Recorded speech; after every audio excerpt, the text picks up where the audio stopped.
Hey guys, Beast Force here and welcome back to my Phineas and Ferb breakdown. Phineas and Ferb came out in 2007 and 2008. As 2010 beckons, there's already been 100 episodes across 2 seasons. That shows you how well it's treated by Disney for a show like Phineas and Ferb to go on to do more things like special Christmas episode and so on. Is it the worthy of 100th episode? We're gonna look through it. But whereas other episodes like Summer Belongs to You, The Save Summer, Night of the Living Pharmacist, Star Wars get more attention than this episode, but it's still remembered by fans, but worthy of being the 100th episode at all. The idea of having it in the broadcast order in airing or as the 100th episode is a very good idea, but the 100th episode, the production order is the lemonade stand, which I think in my opinion is a good episode, but doesn't quite hit the special as it is before. As the next episode in every order will get Summer Belongs to, but I'm not gonna do that just yet. And if you haven't watched my other video, this is the list that I did. I'm gonna do the Hawaiian Vacation for Nerds of a Favor and the Wizard of Oz, which is pop culture, and the last 8 episodes before we get to Summer Belongs to You and Roller Coaster the Musical, which will be an episode of their own. If this is your first breakdown and you're curious to know how the rating system works, there's a detailed description down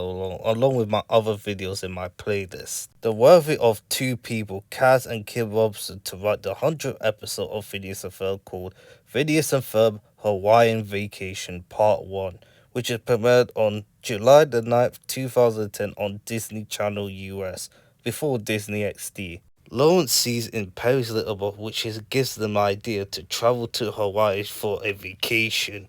Phineas and Ferb have an idea to involve the Yakura primate, which triggers the hotel manager to investigate. Meanwhile, Doofusmos is planning to use the de-evolutionator to devolve many people to make everyone less intelligent. As you can see the Hawaii map, you can see it's very similarities to real life, which is interesting. Momentarily, but remember, aloha means hello and I did my research and it's true, you can say hello and goodbye, and I really like the backgrounds of what Hawaii is going to look like. We're going to see more. too confused. We get to see the hotel, which is nice. Aloha! Aloha! Do you smell what I smell, Ferb? Magma.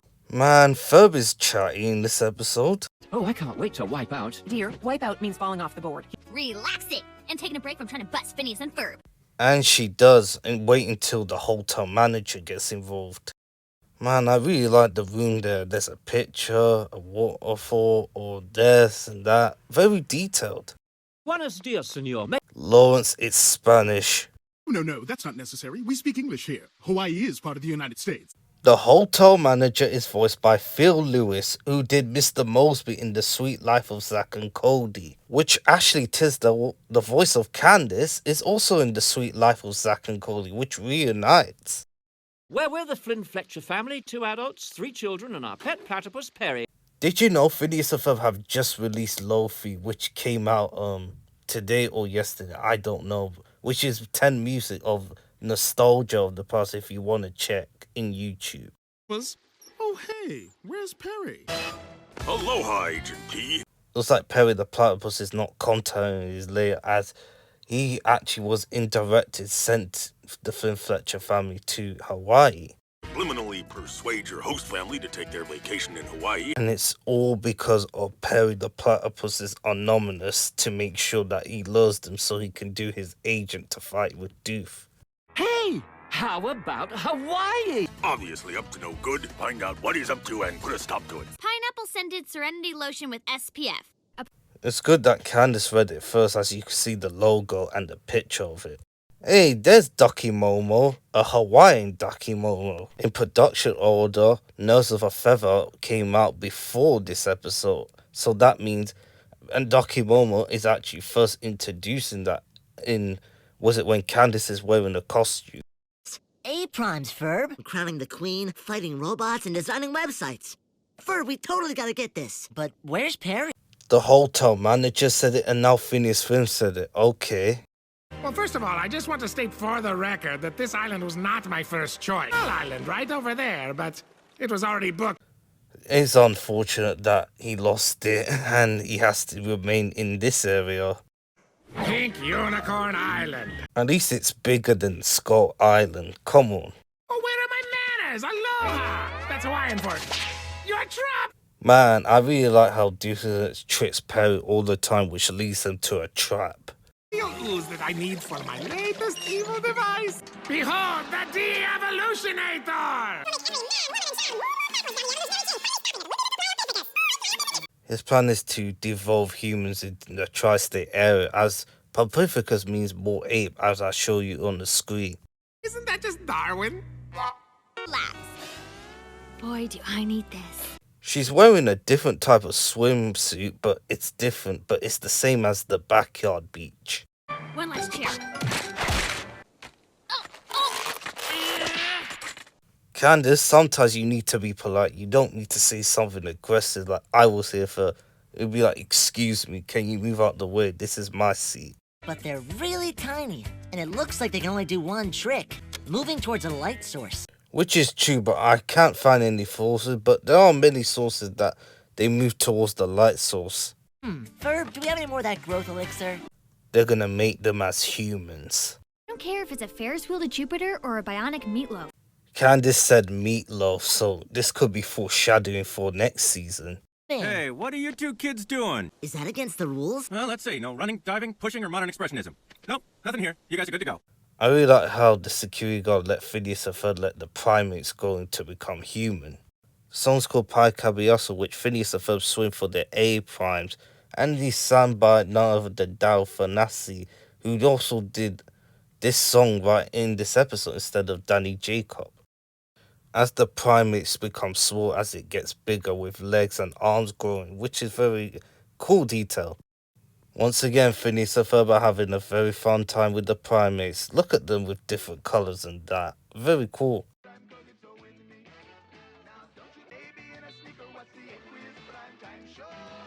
I like how everyone's joining in underwater. Nice.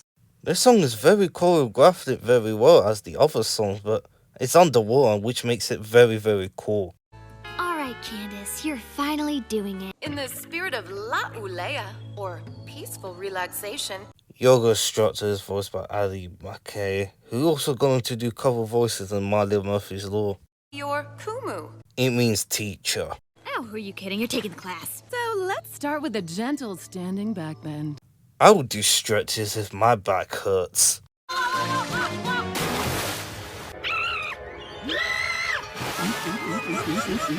I knew my obnoxious brothers would ruin my relaxation. Shoo, shoo, get out of here. It's not a real fish. Man, I love cats, even though they eat and do a lot of stuff. They're using real life images again instead of traditional ones. Also, we get to see the satellite game. We see that many times in Phineas and Ferb when it ricocheted into the backyard. Away we go. All for badness sake. What now?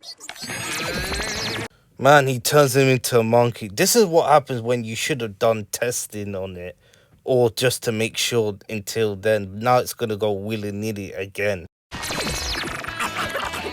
Man, Perry the Platypus look like a Chad, and he's buff. This is not what I expected when I first watched it, but this is funny. Elevator. Thanks. Hey, I'm the manager of this hotel, and if there's going to be any busting to do, I'm going to do it. This is like the good old days. Remember, the hotel manager and Candace is both played by Ashley Tisdale and Phil Lewis, who also did Mr. Mosby. Wait a minute. I am on vacation. He is working. Now you get it now. You don't need to bust brothers. You can go and relax. Of course it's a Scooby-Doo reference, because why not? Man, that giant floating baby head always appears in random things. What is the meaning of this? Man, even Phineas is confused about him. For someone living in Hawaii, he's awfully stressed. When you're working and you are stressed, no shit. No shit. Doofus starts looking like a caveman, which foreshadows the Tri-Stone area in Season 3. Man, this Anea needs to stop. It's going willy-nilly. You can see they're in the afternoon as time passes and the primates are still running away. Hello? Room service? 555-0142. And that reveals to be Linda's phone number. Man, the Flynn Fletchers are really surfing with this one. Hun, Doc Goldberg and his old lady are trying to drop in on our way. Cut back up the face, through the soup, do a nice little tail slide, and drop into the green room for a bit of tube time. Yes, I do. Cowabunga! Man, they're both really having a very fun time not thinking about Candace. Wow, great! I'm a single-celled organism. Now how am I gonna drive home? One trick. It's working. They're moving towards the... I love that though. It comes back in full cycle. Only the primates are attracted to the light. Yes? Your boys are doing something in the back and you have to see it. The sky used to be clear nice in the afternoon as day passed, and Lawrence Fletcher won again in first place, just like in, was it when he was a robot? Oh, Cashew, bury the platypus! I like how Doofusmuts's voice changing to a self-organism as well, which makes it hilarious. Perfect, they're still here. And that's the last we see of the primates, because you see the primates fade out as the humans fade in, as some of them are a bit taller, I guess. Well, that's not a very nice thing to say. This was very smart. Phineas and Ferb make a primate which they're small, make a salt to make it big, and they become as humans thanks to Dr. Doofusmuts. Hi, Mom. Hi, boys. Yeah. Even though indirectly Candace fails, I really like how she's joined herself not thinking about the situation. My apologies if my daughter put you up to this. Oh, dude. I know, right? Part 2 is written by Michael Dietz and Perry Sabalas of the Phineas and Ferb Hawaiian Vacation Part 2. During the vacation to Hawaii, Candace finds a lava rock necklace and is pledged to have bad luck. Upon learning that it has to be taken from the top of the volcano, Phineas and Ferb go with Candace, and along the way, they ride a few waves with pro surfer Led Hamilton. Meanwhile, Dr. Doofusmut is stuck on an island with the evolutionary as he's back into a normal cell. As he captures Perry the Platypus, all he has to do is find a way to get out and escape. And we're back in Hawaii again. I really like the buildings and people in there. They're having a lot of fun. I think this motion refers to the swaying of the palm tree. She looks good as a hula girl, as Isabella was in What Do It Do. Even Lawrence is enjoying himself. Good for him.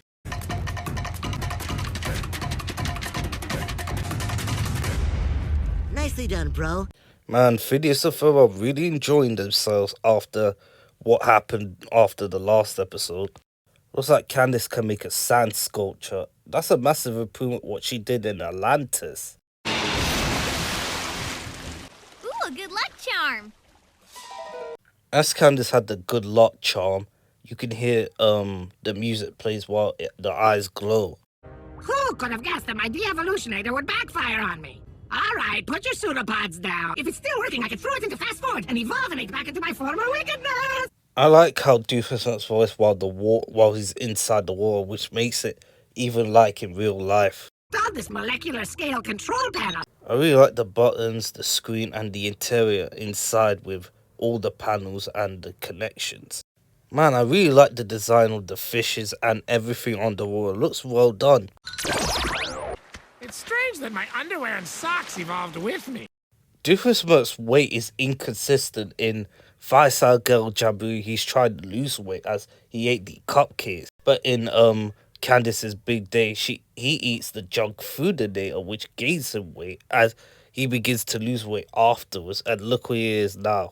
Looks like he's lost weight. Hey, Candace. Cool necklace. Oh, you like it? It's my lucky charm. So we're gonna try some semi-aquatic endeavors. At least that would be a valid reason why Candace doesn't bust her brothers in this episode. I really like that. It's a change of pace. Aquatic. Where's Perry? Agent P, we still don't know the current whereabouts of Dr. Doofusmut from the island of Whatalatahui. Funny enough, Phineas and Ferb and Candace are headed there soon, which is ironic when we get there. Good luck, Agent P. Carl, more ice. Coming, sir. That is some one big volcano there. Can reverse the setting. Highly evolved brain on Earth. And he also has a big head while the de-evolutionator does it. I really like we get to see more angle of the hotel, the city, and all of that stuff. Very well done. Ooh, that's a weird frame. Can you imagine Milo Murphy and his family were in Hawaii? So Milo Murphy was the one who's responsible for this? Well, that's good enough for me. This single guy is out. Peace. With the peace thing again, I should have just started the counter, but I'm glad I didn't because it would have overwhelmed me. You totally saved my life. It reflects and it drops to Candace. Man, Candace is having bad luck. And into the waterfall. Man, Candace must have some very bad luck in there. Okay, that does it. This thing is totally bad luck. Man, Candace is having a bad day. It would have been funny if Milo Murphy was there and be the one who caused it. That would be like an interesting thing. So bye-bye, bad luck. Over it. No matter what happens, you can't escape her. What? How'd this get back on? Oh, look at these couples sharing their own coconut drink. Very nice. And with straws as well.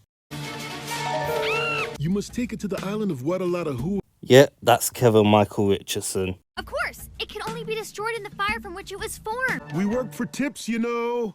Just like in every opposite episode, Candace just jumped the gun way too quickly. If she listens quickly, then we wouldn't know what this necklace is for until we find out in the end. But Candace, you're just making it harder for yourself. Sure, just grab that tow line. Yeah, that's D. Bradley Beal. Nice to see him getting more voice roles on Phineas and Ferb.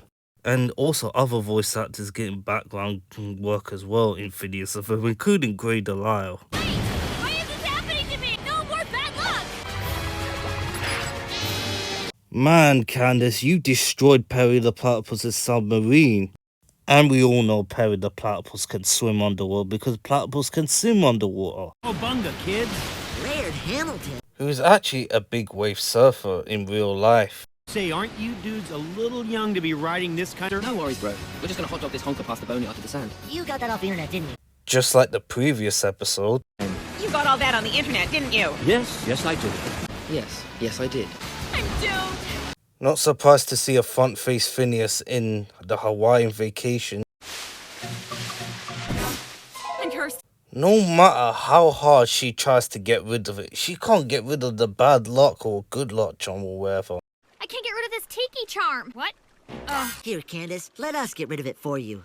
Phineas and Ferb wear a normal outfit in the last episode. It's nice to see them wearing a different outfit for the Hawaiian vacation, which is nice. See? Nothing. No bad luck. But. I like how she says but for different purposes instead of busty. Let me give you a hand.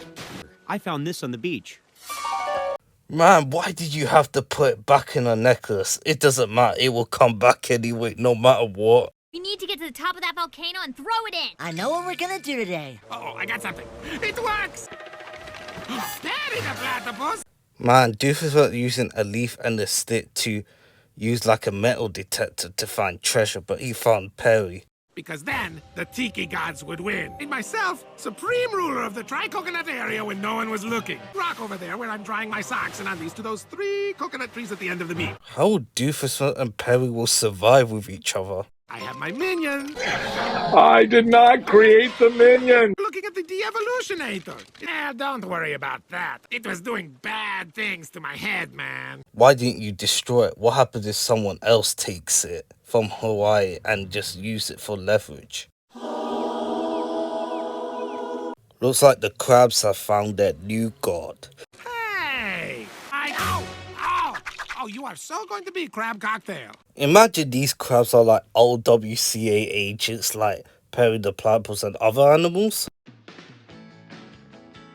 The song is called Bad Luck as Candace is suffering through bad luck throughout the journey to the volcano as we get to see. Looks like a hive of bees is going to attack her. Look at this transition with the techie logo face covering it around, which is very, very different transition. Looks like Candace makes noise and a swarm of bats attack her. Well, if Batman was here. As the ball chases Candace, you can see the silhouettes there, which is very well done. Then you are not allowed to cross this line. Where'd you get that? Could I have some? It's not a barrier. Oh, come on! Man, Doof, if you weren't that easy, Perry would have given you refreshment, but you're making it harder for yourself. Behold, the Sandinator! Perry's like, really? Is that a threat?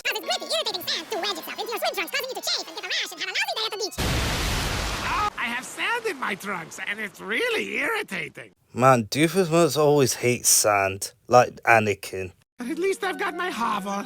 What has he got? Nothing. He's a platypus. Wait, those are my minions! Traitors! Man, I really like Doofus and Perry the Platypus as they don't fight each other, but this is actually a funny interaction that Perry the Platypus took Doofus versus minions as Doofus is starving to death, which hurts him. I think Ferb and I should check out the scene before you go up. Looks like time has passed and they still haven't made it into the volcano. Just like Phineas and Ferb, Linda and Lawrence wear different outfits for their Hawaiian vacation. There's tons of these. Plot twist, just a decent plot, not a big plot twist, but that made me surprised and I was thinking, how did they get a lot of these? Most people just take the escalator, you know. If only Candace listened to him, then that would have been the trouble with the start, but oh well, they got there anyway. Man, Candace has got a free dessert. Lucky you, it's not bad luck after all. Candace is out. Peace! Man, another peace thing out again. I'll take that free dessert if you're not gonna eat it. Same, I would take the dessert, but Candace just continues to have bad luck today. I need is a boat. Or boat, I've been told it is pronounced. Which is a reference to interviewing the platypus early in season 2. Harry the platypus took it off the island. If Perry the platypus leaves, he's going to abandon his owners, which Phineas and Ferb, Candace and the Finn Fletcher family brought him here, and he disappeared, but overall, that's going to raise suspicions. You won't mind if I borrow your boat? Nice work, Agent P. Agent W will take it from here. Looks like Doofus went fall for that fake bait so that Agent W could go and find him. Now, this episode's gonna be hilarious, but it's funny for the worst turns. Borrow your boat? Rubber Ducky is in the water. Did Major Monogram call him Rubber Ducky? Is that Doofus' nickname? Found one of these. Maybe we'll get a free dessert. Even Perry and Major Monogram agrees to have free dessert while Candace doesn't. Looks like Doofus is on the boat escaping, but he has other surprises that's coming his way. Those little traitors.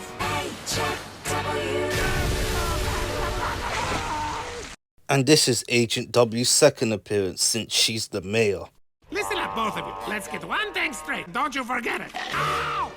Of course, a pelican bites Doofus Smalls. No wonder why Doofus despised pelicans in Mom's Birthday in season 1. Now that the episode's done, now for the ratings. I really feel like this episode is fun, entertaining and exciting to watch, but the plot side, I'm going to give it a 3. It may be the 100th episode of Phineas and Ferb, but it doesn't have the best plot when it comes to other special episodes. I like how plot 1 falls Doofus and the De-Evolutionator as it all went willy-nilly and the plan ultimately failed, while Phineas and Ferb were using the primates to have fun, while Candace's relaxation, while the hotel manager tried to do the same as Candace, but ultimately fails, just like always. I also like part 2 of Phineas and Ferb helping Candace to throw the bad luck or the good luck charm, but it turned out to be a free dessert, which actually reveals to be a decent plot twist, as Candace jumped to the conclusion early, which would have solved it early, but nonetheless, which led to even more complication. I really like Perry and Doof in this episode.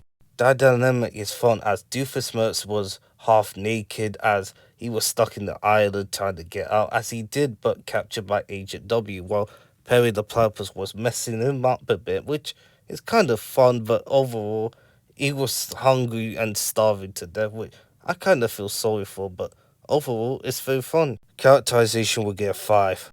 It's nice to see Candace is enjoying herself while not trying to bust her brother, as she does have bad luck, as well as Phineas and Ferb. They are just usual, very consistent, and they're trying to help their sister go into the volcano, which turned out in the end it was the bad luck charm full of free desserts. I really like Doof and Perry fighting each other as they devolve into different forms. But the second one part is better, as Doofus and Perry interact with each other in the island, and he took away his minions, everything, and Doofus actually escaped, but it turned out Agent W has captured. Overall, the hotel manager, voiced by Phil Lewis, did a very good job, as well as the other characters as well. Other than that, very consistent and very well done. The visuals is a 5. There are a lot of things that happen, like the de-evolutionator, the primates, the surfing, the volcano. There's a lot of things happen. And the song as well. Everything else in the animation is on point. Even though there's many animation errors there, but it doesn't really ruin it. I know many people will disagree on me. I'm going to give it a 5. It's the 100th episode of Phineas and Ferb. The fans will still remember it to this day, and the good gags and the funny comedy in there. Entertainment's a 5, why not? That leaves off with a 23 out of 25. It may not be as memorable as Love Handle, Summer Belongs to You, The Night of the Living Pharmacist, The Last Day of the Summer, but it's still memorable for being the 100th episode, the jokes, the comedy, and the funny gags and the song in it, which continues to be remembered to this day by the Phineas and Ferb fans. Now, let's move on to our final thoughts. The Phineas and Ferb Hawaiian Vacation was voted as the 8th by viewers for the top 10 episode in fan-picked Phineas and Ferb Week that aired on Disney Channel during the week of the premiere of Phineas and Ferb Across the Second Dimension back in 2011. Perry the Platypus used the same submarine that was used in Are You My Mummy in Season 1. The parody of this title is from Lampoon's Vacation, which is from the 1980s. In Phineas and Ferb, Aqua Primates is a parody to Sea Monkeys. I did a poll on which is your favourite song from the Phineas and Ferb Vacation episode, and some people say Thank You Santa, with many people say Christmas is Starting Now, as Olivia Olsen was brilliant. I also like Where Did We Go Wrong, which is another brilliant song. Overall, the songs is very good, but you can't beat Thank You Santa Claus. I also did another poll on which Phineas and Ferb character should have appeared more, and some people say Django Brown, which I'm not surprised, as he gets less appearance on and on and on, but I hope he appears after season 5 as well as Jenny Brown. I'm going to do a simple poll of which part is better of the Phineas and Ferb Vacation, part 1 and part 2. Let me know in the community tab live when it goes live. Until then, I hope you have a fantastic day. As always, see ya.